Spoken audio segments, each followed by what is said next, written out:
the basic controls of a compressor, I mean, they're simple, but it really, really helps the understanding of what it is. So we've got attack time.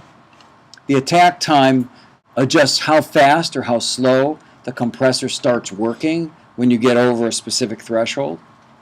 The release time is how fast it stops working when you get below the threshold. Release times affect the envelope of the sound on the release. The attack affects the beginnings of the sound. So in a very rough way, the attack, or the very sharp, quick attack, are high frequencies in the sound.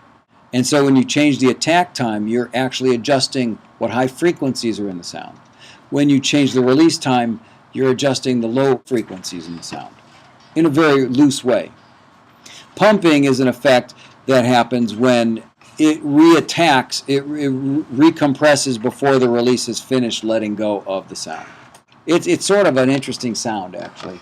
And a lot of times you'll hear it in older recordings when you hear a cymbal go and sort of expand as it holds it, and it creates this sort of pumping, breathing effect, which I actually use sometimes as an effect. So when I'm hitting a snare drum and it goes, whoo, whoo, whoo, it sort of has this breathing effect, and that's what pumping is. The common parameters, I got into attack and release because I missed this card. Let's go back. Threshold is the level at which the signal, when it passes above, the processor starts processing. Ratio is how drastically the process will occur on the signal, so how drastic the compression is. Attack and release is how quickly it'll start and stop. And makeup gain is if we compress a sound and lower the highest volume, then we can raise the entire sound a little louder.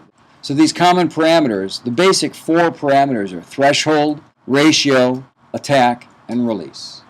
With those 4 parameters, we can reshape an envelope, we can reshape a sound. And actually, to answer the question about EQ versus compression, I would look at compressors as sort of, if I was a sculptor, right, and I was sculpting in stone, compressors basically rough out the image that I want to have, and EQ would basically put in the fine details. So let's look at dynamics, dynamic ratio.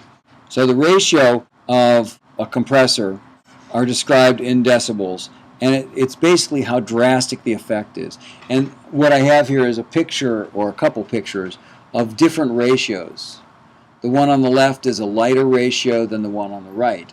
And you can see that when the signal gets above, I guess it looks like about 40 decibels right in this region here, when it gets louder than that, it actually changes how loud it gets based upon the slope of this angle here.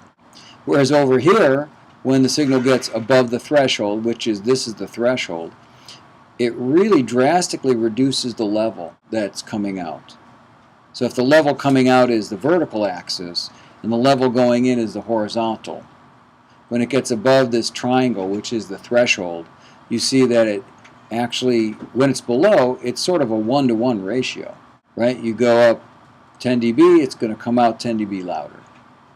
When you get above the threshold, you go up 10 dB, it's going to come out maybe 2 or 3 dB louder.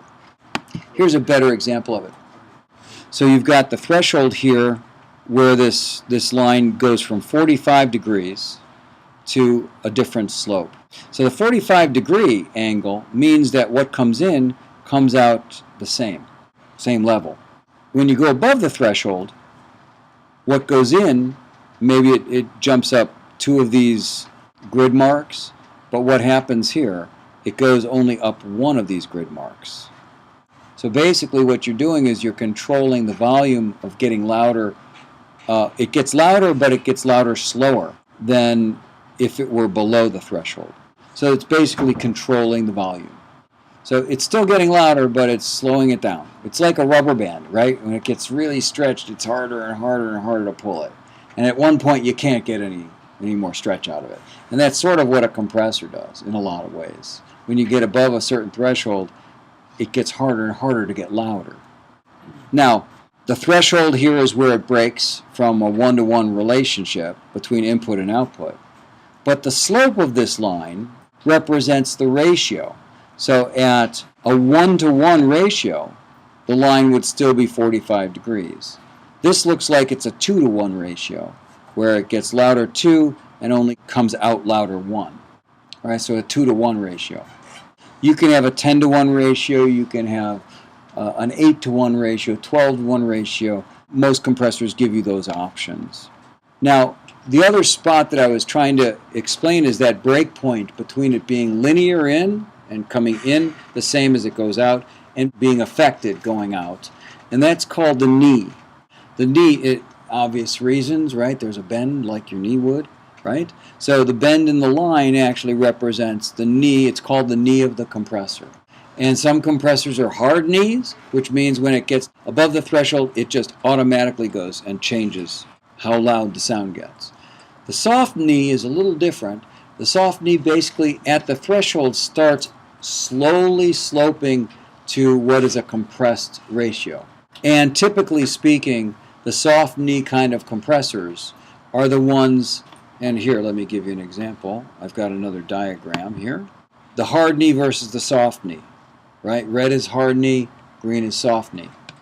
The soft knee is typically used for things that are very, you don't want to sound like it's being affected too much. Something like a vocalist, something like a saxophone, something like a violin, something that has a human dynamic that you want to retain, but you want to limit how loud and quiet it gets. So you want to compress it, but you don't want it to sound really like, wow, I'm limiting it. It's so gentle how it slides into being a compressor that you hardly notice it sometimes, right? But it does tend to control the level. Whereas the hard knee is much more aggressive. When you get over the threshold, it radically changes what you're doing. And that's what you'd use on something that's more rhythmic, something like a drum, something like a snare drum, a kick drum, someplace that you want to make the effect that this thing has one dynamic. And a kick drum, you don't want to get louder and quieter. You want it to just, every time it hits, you want it to be like a sledgehammer hitting you, right? Snare drum the same way. But things that have a lot of dynamic, like a vocalist, you want to be more gentle with. That's the difference between a hard and a soft knee. And generally speaking, the vintage compressors, the ones that are really pricey, are soft knee compressors. So this gives you a little example of what I'm talking about in terms of the compressor and how it works. The attack time shows how quickly the compressor starts kicking in and limiting the dynamics of the output, and the release time shows how fast it goes back to normal. This gives you sort of a graphic example of that. This is the effect of shaping the envelope of a sound. Hard knee really shapes the peaks real fast. Fast attack. Where the soft knee compressor dulls out the attack. And you see if this is an envelope, you can see how this would change what frequencies are in the spectrum. So by changing whether it's a hard knee or soft knee, you can affect what frequencies are in the sound. By changing the attack and release times, you can really affect what the sound sounds like.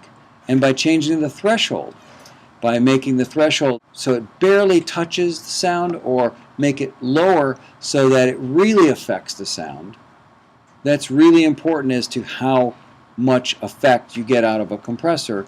And most people tend to stay away from compressors because they're kind of difficult to hear. I don't know in the video when you listen to it whether you heard the actual difference until he really exaggerated it. But if you use a compressor gently, it's sometimes hard to really determine that it's really working.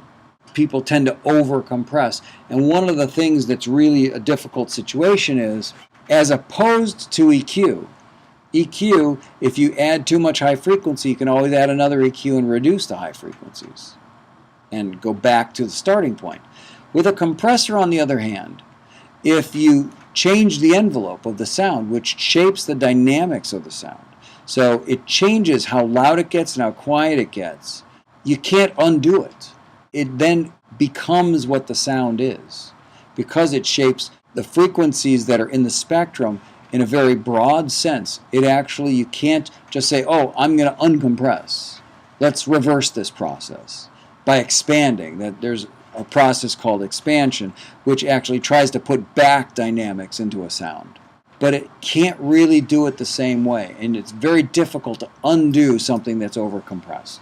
So if you're recording through a microphone, a mic preamp, a compressor, and then to Pro Tools, if you overdo the microphone and it gets recorded that way, if you overdo the compression, there's no going back. You can't undo it.